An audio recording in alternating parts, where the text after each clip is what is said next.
I must. I will. I will be winner.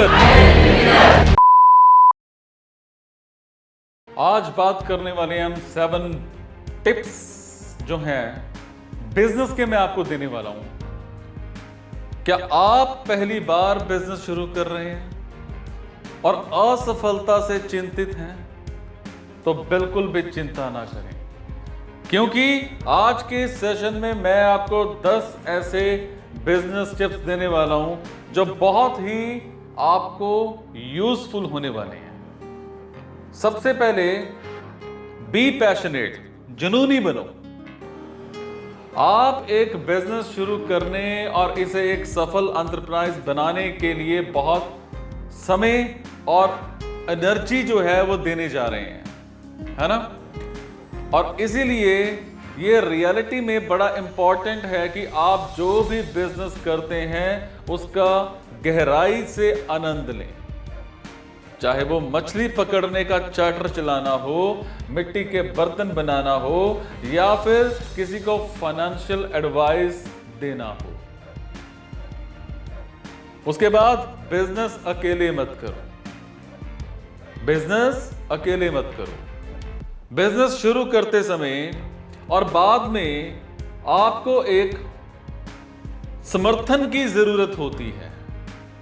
आप एक परिवार का मेंबर या फिर फ्रेंड के साथ मिलकर अपना बिजनेस शुरू कर सकते हैं, और इससे भी बेहतर है कि आप एक मेंटर की तलाश करें। अगर आप क्वालिफाई करते हैं ना, तो एक बिजनेस स्टार्टअप प्रोग्राम के लिए उसको एप्लीकेशन दें। जब आप एक बिजनेस शुरू कर रहे हैं तो एक्सपीरियंस्ड गाइडेंस सभी का सबसे अच्छा समर्थन का प्रोसेस होता है। समझ पा रहे हैं मेरी बात को? एक बिजनेस प्लान लिखें। एक बिजनेस प्लान आपके पास होना चाहिए। जब आप कोई बिजनेस शुरू करने के बारे में सोच रहे हो तो सबसे पहले एक बिजनेस प्लान, इससे मैं ये बताऊं कि आपका जो टाइम है, पैसा है, वो दोनों बच जाते हैं। अपनी रिसर्च करें, डू योर रिसर्च। आप एक बिजनेस प्लान लिखने के लिए बहुत सारे रिसर्च करेंगे, लेकिन ये सिर्फ एक शुरुआत है। जब आप एक बिजनेस शुरू कर रहे हैं तो आपको अपनी इंडस्ट्री, प्रोडक्ट्स, है ना, और सर्विसेज की प्रॉपर स्पेशलिस्ट बनने की रिक्वायरमेंट होती है। अपना बिजनेस शुरू करने से पहले रिलेटेड इंडस्ट्री या फिर प्रोफेशनल जो है, मतलब कंपनीज हैं, उनमें शामिल होना बड़ा अच्छा आपका एक ऑप्शन हो सकता है।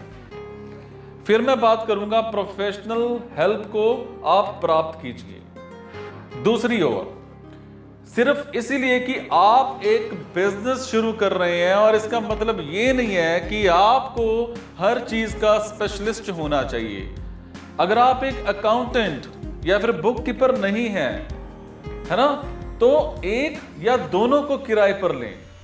अगर आपको एक कॉन्ट्रैक्ट लिखने की जरूरत है और आप वकील नहीं हैं, तो एक को आप किराए पर ले सकते हैं, और आप ज्यादा समय और पॉसिबली पैसा खराब करेंगे और उन चीजों को करने में आप एक्सपर्ट नहीं हैं, है ना। उसके बाद मैं बात करूंगा, निश्चित करें कि पैसा तैयार है। जो पॉसिबल इन्वेस्टर्स होते हैं ना, और जो आपके उधारकर्ता होते हैं, फाइनेंसर्स होते हैं, उनसे संपर्क करें। अपना फाइनेंशियल फॉलबैक प्लान का पता आपको प्रॉपर लगाना है, और एक बिजनेस शुरू करने की अपेक्षा ना करें और फिर बैंक में जाकर के उसको धन को प्राप्त करें, है ना। देखिए, जो आपके फाइनेंसर्स हैं उनको नए विचार पसंद नहीं है, और एक प्रॉपर आपका सिद्ध ट्रैक रिकॉर्ड के बिना बिजनेस को पसंद नहीं करते हैं, है ना। फिर मैं बात करूंगा बी प्रोफेशनल, पेशेवर बने। आपके बारे में और आपके बिजनेस करने के तरीके के बारे में सब कुछ लोगों को ये बताने की जरूरत है कि आप एक गंभीर बिजनेस चलाने वाले प्रोफेशनल हैं, और इसका मतलब है कि प्रोफेशनल बिजनेस कार्ड, एक प्रोफेशनल फोन और प्रोफेशनल ईमेल पता, है ना, जैसे सभी सामान आपको प्राप्त करना और लोगों के साथ प्रोफेशनल विनम्र तरीके से व्यवहार करना, ये सब आपको आना चाहिए। समझ पा रहे हैं मेरी बात को? उसके बाद कानूनी और टैक्स से रिलेटेड मुद्दों को पहली बार में ही उसको ठीक करवाएं, है ना। बाद में किसी गड़बड़ी को सुलझाना कहीं ज्यादा मुश्किल और महंगा है। क्या आपके बिजनेस को रजिस्टर्ड करने की जरूरत है?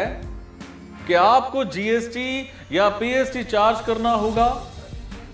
क्या आपको जो लोन्स वगैरह वाला ये क्योंकि इंश्योरेंस वगैरह का है जो सिस्टम है ना, वो लेना होगा, या पेरोल टैक्सेस जो हैं उनसे निपटना होगा?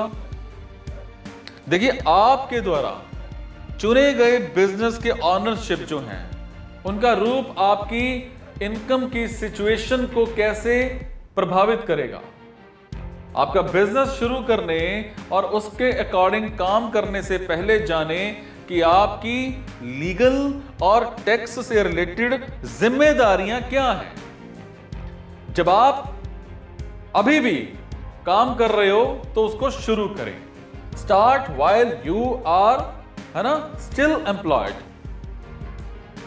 ज्यादातर लोग बिना पैसे के कब तक रह सकते हैं? लंबे समय तक नहीं। और आपके नए बिजनेस को रियलिटी में कोई प्रॉफिट कमाने में काफी समय लग सकता है।